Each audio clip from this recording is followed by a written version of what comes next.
عملنا بث مباشر بعد عودة بقى غياب في جاري وقعد محاولة الاتصال.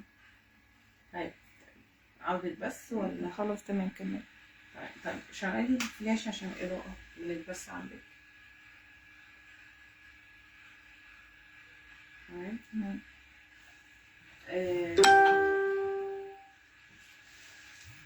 أنا نسيت هنعمل إيه؟ هنعمل رز بالصلصة بالطماطم. عملنا وصفة المقلوبة صورناها ونزلناها، وكمان عملنا في البث المباشر عملنا عصاج الفراخ.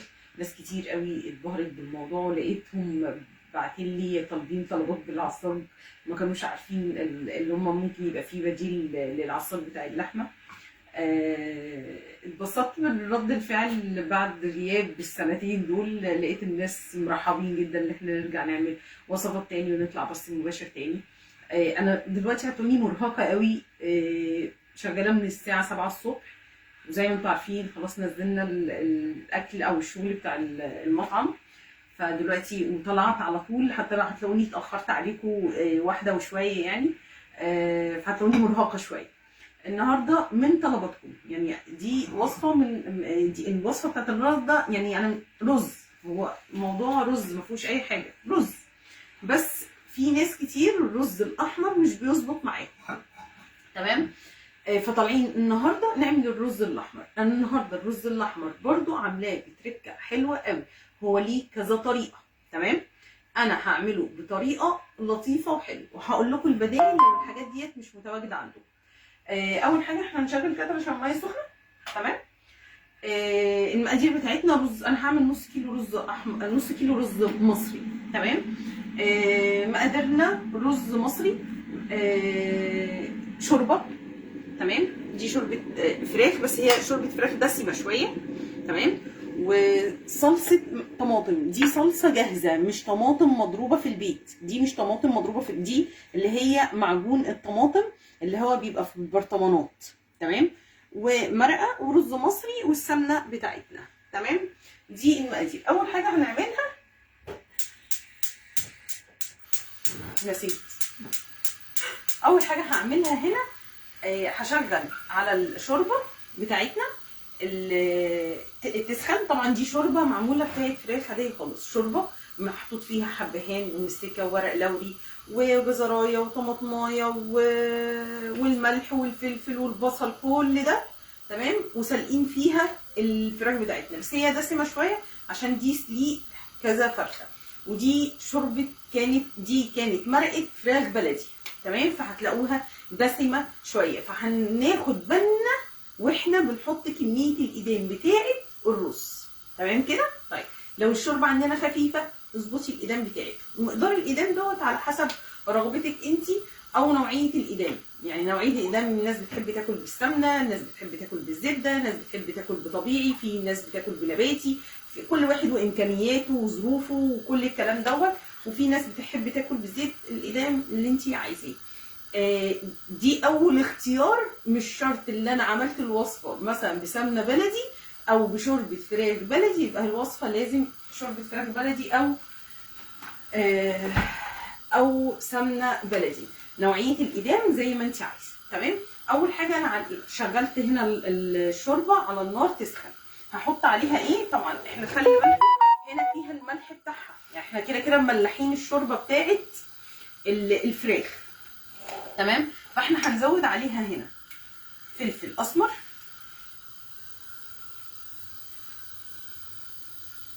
تمام؟ بس حبه فلفل اسمر، قربي كده يا مروه تخليهم يشوفوا كميه الفلفل الاسمر تكون زياده شويه، تمام؟ في اللي ما بيحبش طبعا الفلفل الاسمر زياده، تمام، ما عندناش ادنى مشكله. هنحط معاها مكعب مرقه، تمام؟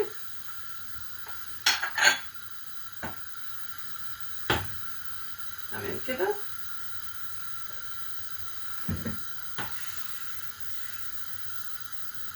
وهنحط معاها، بص انا بقى هعمل خطوه، بص في بقى انا هقول لكم على كذا حاجه، في ممكن ناخد ده معجون الطماطم واحطه هنا واسيبه يغلي مع بعض، تمام؟ انا بقى بحب اعمل خطوه ثانيه، تمام؟ خلينا نيجي كده اهو، وبالذات عشان دي معجون طماطم. ولا انا اعمله في ايه؟ ماشي.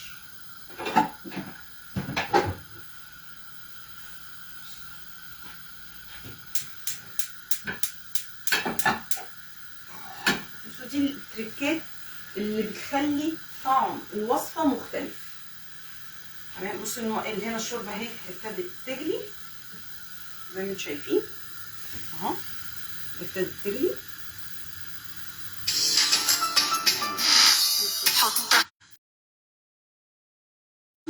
هنا بتغلي.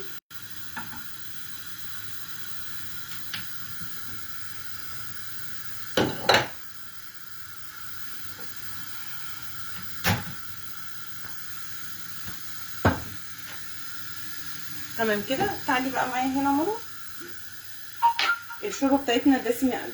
هنا هحط بس حبه يعني حاجه بسيطه جدا.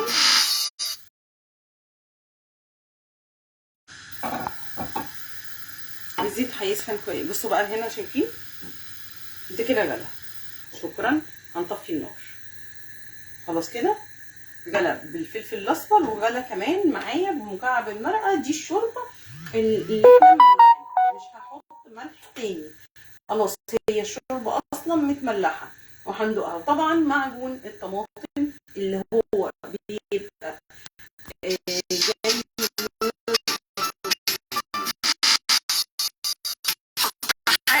تمام. معلش يا جماعه هو حد مصمم اللي هو يتصل بيا. تمام. خلاص كده احنا خلاص غلينا الشوربه اللي هي شوربه الفراخ. ايا كان ايه هي شوربه المرقه اللي انت عامله بيها، بس يفضل مش شوربه لحمه، شوربه فراخ. فراخ بيضه، فراخ بلدي اللي متوفر معاكي. طيب ما عندكيش هيبقى ايه؟ ميه ومعاها مكعبات مرق. تمام. مرق يفضل مرق دجاج. خلاص كده. وتسيبيه برضو يغلي على النار بالفلفل الاسمر، وتبتدي بقى تملحي الملح بتاعك عشان ممكن المرق بس ما يملحش الرز بتاعنا. تمام كده. طيب ايه الخطوه اللي احنا هنعملها؟ قلنا بقى وده كمان خلي بالكم بيبقى المعجون الطماطم اللي هو بيبقى بتاع البرطمانات اللي هي الصلصه الجاهزه دي بيبقى فيها نسبه ملح. تمام. طيب في ناس بتاخد دوت خليه يغلي مع ده، وده انا هعمله كده فعلا. تمام. بس انا بحب الخطوه دي وبالذات للصلصه اللي هي بتبقى جاهزه. ههدي النار. انا حطيت حبه صغيرين زي ما شايفين، مفيش ايدان كتير. تمام.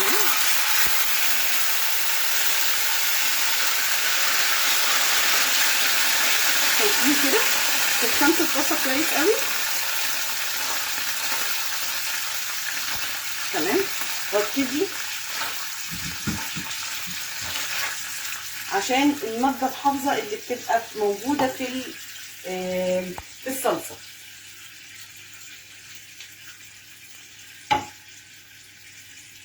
تمام كده. شايفين.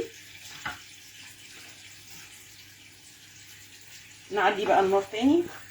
هي هنا بس ايه شايفين الطشه عشان انا مسخنه الزيت الطاسه بمعلقه الزيت كويس قوي. تمام كده.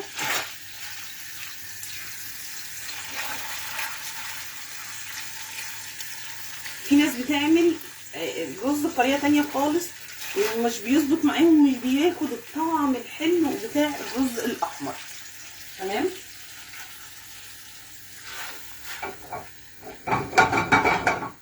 شايفين. تعالي ماما، هم حافظين يا ماما.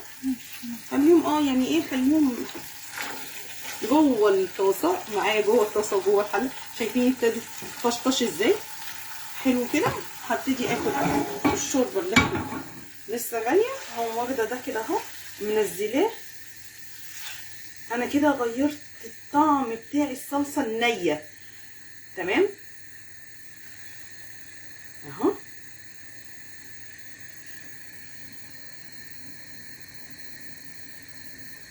بصوا بقى الجمال اللي انا هسوي فيه الرز ده، الجمال اللي هسوي فيه الرز بتاعنا. شايفين. طيب نسيبه بقى على النار التانية ورا كده، هو على النار هاديه يفضل يغلي لحد ما نبتدي نشوف هنشتغل ايه ونعمل ايه. بص نجيب ديت، انا بحب اشتغل بدي. بصوا بقى، هحط حبه سمنه بلدي صغيرين جدا، عشان قلنا زي ما احنا قلنا الشوربه هنا دسمه معايا، وحطيت شويه معلقه زيت يعتبر نباتي، يعني شوحت فيها الصلصه بتاعتنا وحطيتها على الشوربه اهي بتغلي معانا. وهحط شويه حاجه، بصوا يا جماعه، يعني حاجه بسيطه جدا. هو ده اللي انا هحط، بس سمنه بلدي في الحله بتاعتنا، وزي ما قلتوا دي سمنه بقري مش زبده. تمام. وهبتدي اسخن كويس هنا واحنا غاسلين الرز بتاعنا المصري.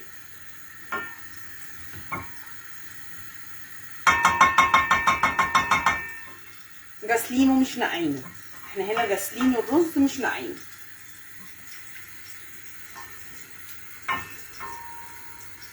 السمنه تسخن كويس. وطينا هنا، بصوا وطينا عليه خالص خالص خالص، سايبينه هنا كده يغلي جنبينا.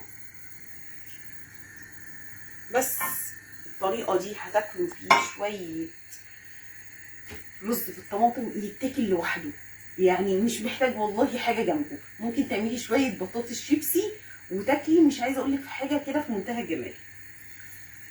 تعالي كده اهوت، دي كده الرز بتاع السمنه بتاعتنا سخنت، وهبتدي انزل الرز. رز مصري ده نص كيلو بس، انت بقى اعملي المقدار اللي انت عايزاه. طيب صلصه الطماطم تقريبا اللي احنا استعملناها قد ايه؟ استعملنا 4 معالق كبار صلصه طماطم، النوعيه اللي انت عايزاها، بس يا ريت تكون نوعيه لونها يعني ما تكونش من نوع الصلصه الفاتحه، تكون لونها غامق شويه. تمام. عشان هي اللي هتدي اللون للرز بتاعنا. بصوا هنشوح. طيب خلينا بقى نقول معلومه على السريع. نهدي كده النار، انا هشوح بس الرز كده بسخن. الرز لو سخنتي الرز في المرحله اللي احنا بنعملها دي، لازم الحاجه اللي هتحطيها، السوائل اللي هتحطيها، العقد بتاع الميه لازم يكون سخن. عملتيه على البارد حطي على البارد، عملتيه على السخن حطي على السخن، ما ينفعش بارد على سخن او سخن على بارد. تمام كده. ليه؟ عشان لو حطيتي حاجه عكس الثانيه، يعني حاجه سخنه وحاجه ساقعه، هتلاقي الرز طلع النشا بتاعه وعجن معاكي. تمام. لكن كده هو طول ما انت بتعملي حاجه على البارد، تمام، حطي ميه ساقعه عادي من البارد. عملتي كده الرز وابتديتي تسخنيه، يبقى تبتدي تحطي العقد بتاعه سخن. تمام.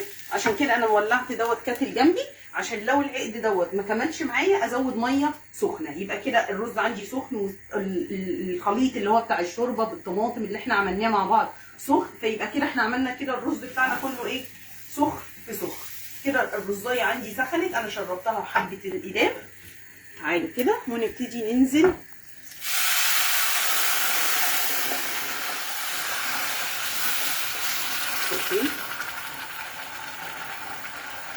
نزل طشطش ازاي كله كده مع بعضه. طبعا العقد كده محتاج لسه ميه.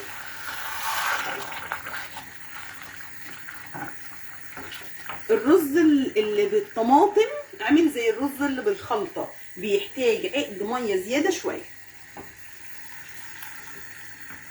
ونقلب، انزل الميه تحت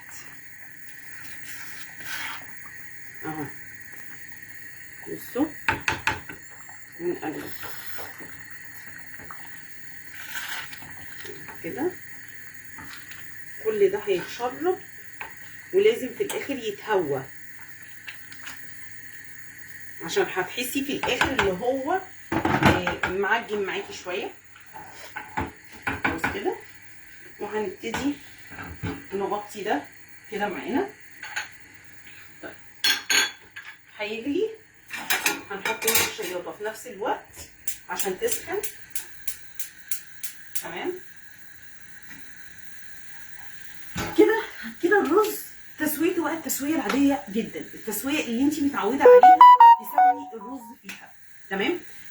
الرز هيغلي يتشرب شويه كده وهنديله تقليبه عشان الرز بقى هتلاقوه نوعيه الرز دي اللي هي بالطماطم او بالرز الخلطه اللي احنا بنحرق له رز، هتلاقي الرز شويه كانه بيرقد تحت، كانه بيمسك في بعض تحت والميه بتطلع فوق.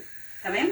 تعالي كده، تعالي كده، بصوا بصوا تحسي الميه بقت فين؟ بصوا الميه بقت فين؟ بقت فوق. الرز عمل ايه؟ مسك تحت. بصوا انا كده بقوم ايه موسعه كده عشان منزله الايه. بصوا سامعين؟ سامعين؟ اهو.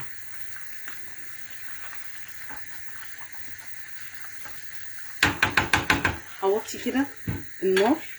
لا هطفي بقى النار هنا. خلينا نمسك خلينا نرفعه هنا. ماشي. هنا دي كده على نار عاليه. تمام. هبتدي اهدي بقى النار طالما ابتدى يغلي كده اهو. انا كده مهديه النار على نار متوسطه شويه، وهديله برده تقليبه تاني عشان ما يبقاش لازق في قعريه الحله، واقوم مهديه النار خالص ويبتدي يستوي على البخار بتاعه. تمام. في اي تعليقات اي كومنتات معاكي يا مروه؟ احمد عمر ما شاء الله لا قوه الا بالله، ربنا يبارك فيك ويحفظك ويسعدك ويمتعك بالصحه والعافيه. تسلم ايدك يا شيف. يا نهار ابيض. تسلم ايد اللي كتبت كل الكلام الحلو دوت. احمد عمر. مين؟ احمد عمر. احمد عمر. اهلا استاذ احمد، نورتنا ونورتني في اللايف يا رب. برضو احنا اتمنى اللايك شير والتعليقات عشان الناس تفتكرنا. احنا بقالنا سنتين كاملين غايبين تماما عن الصفحه. فتعليقاتكم والله بصوا احنا بعد ما قفلنا اللايف المره اللي فاتت لقيت كميه تعليقات، كميه ناس مبسوطه جدا ان انا رجعت تاني. والله بصوا يعني الواحد فعلا مضغوط، وزي ما انا قلت لكم في اللايف اللي فات انا فعلا كنت مضغوطه وعندي وعكات صحيه حصلت الفتره اللي فاتت. والله وما كنتش محدده اصلا ان انا طالعه لايف. انا كنت وليده اللحظه قاعده وبعد ما خلصنا الشغل وبتاع يلا بينا انا عايزه اطلع لايف. ما اعرفش حاجه داخليه كده خلتني ان انا اطلع لايف على الصفحه، مع العلم ان انا ما كنتش مجهزه ولا محدده ولا ابتديت حتى انزل مثلا ايه شويه فيديوهات قديمه او انزل حاجه على الصفحه. بدور على الجيب. وابتدي اهيئ مثلا في متابعين. لا انا ولدت اللحظه وعارفه ان انا هطلع لايف، ممكن ما يبقاش معايا حد اصلا على اللايف. تمام. وطلعت اللايف وعملته وقلت بقى الناس تتفرج عليه وقت ما تكون هي فاضيه. بس اتبسطت من ردود الافعال بتاعت الناس والردود بتاعتهم معانا. ولقيت الوصفه اللي انا عاملاها دي يا جماعه دي. بصوا انا دلوقتي هوطي عشان بس الرز ما يشيتش مننا. هوطي كده على البوتاجاز على عين زي ما بيقولوا عين شمعه. تمام. بس هنديله بصوا بقى تعالوا بصوا برده عمل ازاي. هندي برده تقليبه كده. بصوا بيمسك ازاي من تحت. بصوا بصوا بصوا اتشرب بسرعه ازاي. احنا على فكره ممكن نحس ان احنا محتاجين نحط له. بصوا الناحيه دي حساها اللي هي محتاجه ميه عشان بصي. ايوه شايفه بصوا عمل ايه من تحت اهو. هو ده اللي انا بتكلم فيه. تمام. اهم حاجه نحط ميه سخنه. ننزل بس شويه الميه دول كده من قعريه من تحت عشان يبتدي يتبخر ويطلع لنا البخار اللي هيسوي لنا الرز. بصوا بقى لونه عامل ازاي، حاجه كده في منتهى الجمال. طبعا انا ممكن ما افضلش قاعده مستنيه في اللايف كله اللي احنا نستنى تسويه الرز عشان احنا مش هنعمل حاجه تانيه. ممكن بعد اللايف اصور لكم حته فيديو كده او اطلع لايف تاني سريعا كده اوريكم شكل الرز بتاعنا عامل ايه. دي الطريقه اللي احنا اكونت باسم عباد الرحمن تقريبا طلب مني الرز الاحمر وتقريبا الشوربه المغربي اللي هي الحريريه. تمام. الشوربه الحراريه برضو هعملها لكم ان شاء الله يا بث مباشر، يا اما هصورها فيديو ومنتجه وانزله لكم على الصفحه على حسب الظروف، الوقت اللي انا هقدر اصورها فيه. لو لقيت وقت زي في نص اليوم كده هو اللي انا اخطف واطلع لكم لايف ونعمل الوصفه مع بعض هعمل كده. ما قدرتش ولقيت نفسي اليوم مشغوله طول اليوم وهضطر ان انا اصور بالليل اخر الليل على بعد الساعه 12 بالليل في الوقت اللي بكون فاضيه فيه، هصور كده سريعا حاجه كده اهوت بالليل ومنتجه وانزله لكم تاني يوم باذن الله، ده بناء على طلباتكم. خلينا سريعا نفتكر احنا عملنا ايه مع بعض. النهارده عملنا مع بعض الرز الاحمر. الرز الاحمر عملته بالرز المصري، عملته بشوربه الفراخ ايا كان ايه هي شوربه الفراخ. طيب ما عندكيش شوربه فراخ هتعملي ايه؟ ميه ومرقه. تمام. التوابل اللي عملناها ملح، احنا ما حطيناش ملح تمام عشان الشوربه فيها ملح. تمام. ومرقه وفلفل اسمر. طب لو هتستعملي ميه يبقى هتعملي ميه وملح ومرقه وفلفل اسمر. تمام كده. دي اول حاجه في المقدار بتاع الشوربه بتاعتنا، اول حاجه اللي احنا عملناها. طيب هنستعمل طماطم مضروبه في البيت؟ لا، هنستعمل معجون طماطم. هنستعمل معجون طماطم تمام، اللي هي الصلصه الجاهزه بتاعه الشركات. وبرده ناخد بالنا من الملح عشان بيبقى فيها نسبه ملح. تمام. انا باكد على المعلومه بتاعه الملح جدا يا جماعه. تمام. بالنسبه بقى للماده الدهنيه، لو استعملتي شوربه، الشوربه بيبقى فيها دسم، وعلى حسب. انا كانت الشوربه اللي انا مستعملاها كانت شوربه دسمه جدا، وكانت شوربه فراخ بلدي، وكانت شوربه فراخ بلدي كذا فرخه مسلوقه. تمام. فالدسم بتاعها كان عالي شويه. لو انت بقى في البيت والدسم هو مثلا فرخه بس بسيطه، فهيبقى الدسم بتاعك حاجه بسيطه، فساعتها ممكن تزودي الماده الدهنيه بتاعتك. عملنا ايه؟ عملنا شوحنا الصلصه بتاعتنا في معلقه زيت نباتي، وكميه زيت نباتي بسيط جدا. انا استعملت كميه زيت نباتي بسيط جدا عشان الشوربه بتاعتي كانت برده دسمه، ويا دوبك شوحت فيها صلصه الطماطم لحد ما لونها والريحه بتاعت الصلصه دي راحت، ونزلتها على الشوربه غلت مع بعض. شوحت بعد كده بحته سمنه بلدي. انت بقى هتستعملي الماده الدهنيه اللي انت عايزاها، سمنه بلدي، سمنه نباتي، بقري، جاموسي، زبده، بقري، جاموسي، سمنه نباتي بيضه او صفراء، اللي انت عايزاه وعلى حسب امكانياتك. حتى الزيت لو انت عايزه تعمليها بزيت ذره، زيت خليط، زيت نوع الزيت اللي انت عايزه تعمليه. انا مش الماده الدهنيه دي يا جماعه عشان في ناس لما بتاخد الوصفه، او البنات اللي لسه بتتعلم او بتخش على صفحات الشيفات وبتيجي بتشوف المكونات، بتيجي تقف عند اللي هي عايزه الحاجه بالظبط اللي الشيف مستعملها. انت لو انت عايزه الطعم بالظبط تمام، استعملي الريسبي او الحاجه اللي انا استعملتها بالظبط.